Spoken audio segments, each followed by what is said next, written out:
Hi fire signs, Aries, Leo and Sagittarius, Ascendant, Sun, Moon, Venus, Rising, and those of you cross-watching, welcome to your Tarot Love Messages.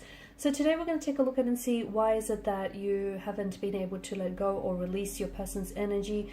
What still makes you, what still keeps you holding on, or what still has you so attached to them. This is going to be a general reading, guys, so please just keep that in mind. If you're after a personal tarot reading with myself, please feel free to reach out and inquire. I will list my email address just below the video. Otherwise, guys, let's go ahead and see, what is it that keeps you holding on? What is it that prevents you from letting go?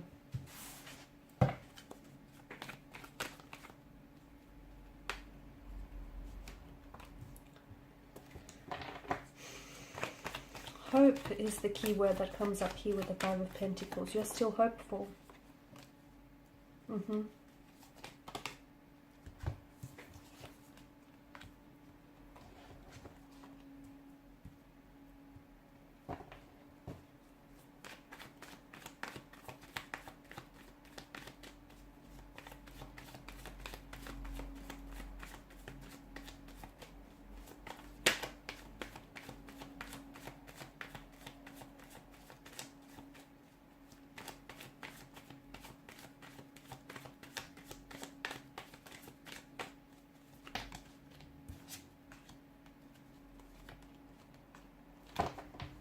Bottom of the deck, you have the Page of Wands. Okay, you've got 3 out of 4 pages here.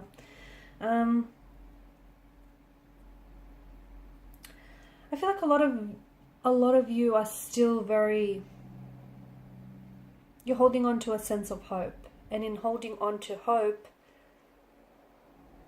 it's what keeps you being unable to detach from them. It's what keeps you holding on, okay? Because, hope is all you have, even if you have nothing at all. And a lot of you, maybe this is someone whom, you've completely disconnected with this person, the relationship, the connection he has experienced, the breakdown, and you haven't heard from this person. But I feel like you still hold hope. You're still holding out for them coming back into your life.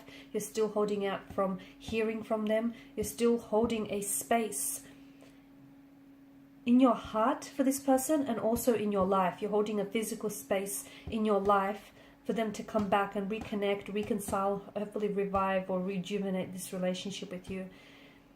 You're holding on to this person. You're holding on to them, to their energy here. You're holding on to what you had and even what you could have had. And I feel like for a lot of you, that's what's preventing you from moving forward. It's all the things that the two of you spoke about having one day, the life that you guys have built up in your mind's eye, the visions that you've had for one another and for each, for the future here. It's that, and there may have been visions, but they're also illusions. So you're holding on to the illusion of what could have been, and that's what's keeping you from moving forward. And look, for some of you, there may still be hope. And it's hard, it's going to be a little bit hard to move on from something when there is still hope in the situation, right? And I feel like for a lot of you, that's the very thing that keeps you holding on. Because you're hopeful that one day you guys will reconnect, that everything will just work itself out and it'll fall back into its place, even though the circumstances may look very doom and gloom, but you're still hopeful that everything is going to work itself out. You're also romanticizing this person or the situation. And when you put someone up on a pedestal, you instantly create a separation between yourself and this energy, okay? So a part of you is romanticizing, like you're looking at the situation and you're seeing what you want to see rather than what's really there. And maybe that works hand in hand with you holding out hope. Like, are you really being hopeful, or is that just you holding on to the illusion of what could have been? Is there really hope, or is just that you're holding on to the expectations and the illusions of what could have been between the two of you? So do be careful. Make sure that you're being honest with yourself, okay? And the hardest person to be honest with is yourselves, but you deserve that. You deserve that, and no less here. This may have also been a younger energy that you were dealing with. And I feel like for a lot of you, even if this person isn't younger than you, then what I mean is that I don't think they've had as much emotional experiences or as much, I don't think they've had like long-term relationships here, or they may just not be ready. They might be at a different phase in their life where they feel like they still want to get out there. Maybe they want to do some exploring, some traveling. Maybe they want to study. Maybe they want to leave their options open here, and, you know, see if there's greener pasture elsewhere. It just feels like you're on very different stages, at different stages or phases of your lives here. And for some of you, maybe you're waiting for them. Is that what it is? Is this the hope that's coming into play here? You're waiting for them to get this all out of their system and to come home back to you. If you're doing that, be careful. You're walking on dangerous grounds here, because if you're going to wait for anyone or anything for that matter, set yourself a time frame, because how there's no guarantee. What is it that you're waiting for? Are you waiting for them to grow? Are you waiting for them to mature? Are you waiting for them to fall in love and get their heart broken so they could gain that experience? Are you waiting for them to come back and make a commitment? Did they make that commitment to you? Did they say that, you know, they're going to do this, and once they've done this, they're going to come back and they're going to commit to you? So what is it that you're waiting for? Is it you're waiting for some illusions or some expectations to be fulfilled? And if so, are they realistic? So you might want to ask yourself a few questions here, okay? Because I feel like for a lot of you, with the High Priestess, you're holding on to this person. You are, and you haven't let this person go. I don't think you're ready. I feel like the both of you have been through some things. You know, you've had a turbulent situation or a turbulent relationship connection, or maybe this person here has really shared in your pain here, and that's made you really grow closer to them. Okay, I also feel like this person has a lot of emotional baggage, or you might have a lot of emotional baggage that needs to be worked on. Some of you were robbed of the opportunity to get to know one another. You were robbed of the opportunity to explore the depths of this connection. And that's the other thing that has you attached to this person, because it's that illusion of what could have been, okay? How their love could have saved you, or how, this relationship could have panned out, or the fairy tale, that you could have had. Those are all illusions, okay? Because if it could have been, it would have been. But since it wasn't, then that's what it is. It's what it stands as is. So some of you, I feel like you're not ready to let this person go, because you keep telling yourself an inner narrative.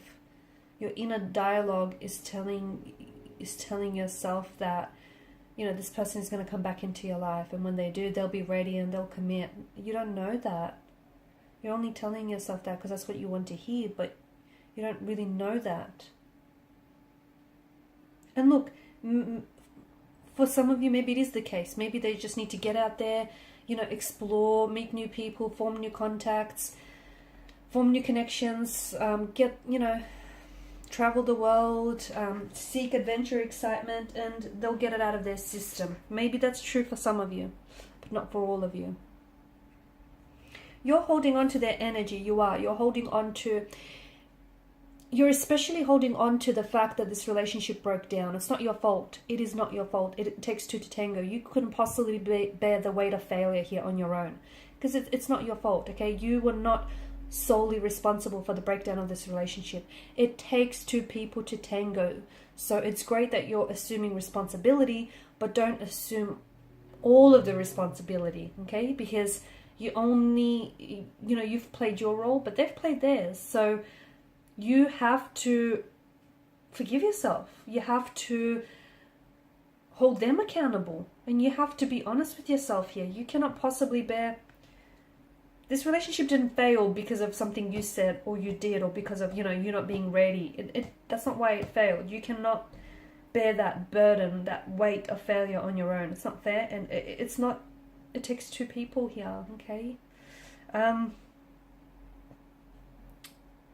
You still care, and you are very invested in this person, and it's hard for you to just detach when, there's still lingering emotions here. But I feel like what will help is stop. Okay, this might sound a bit blunt, but don't repeat this negative dialogue that you keep telling yourself. Stop that. you know, why it didn't work out and how different things could have been and all the things that you could have had. Again, if it could have been, guys, it would have been. I know it's painful to hear, but stop telling yourself that inner dialogue, because it's not your fault. And, you know, it doesn't fall upon you. And emotions need to be accompanied by mental activity, you know, by a mental narrative. And you keep telling yourself a mental narrative that then feeds your emotions. Once you let go of this mental narrative, you will then be able to release this person and these emotions. Alright guys, and these are your messages. Thank you, as always, for watching, listening. Please show your support by subscribing to the channel, by liking, sharing, or commenting. Bye for now.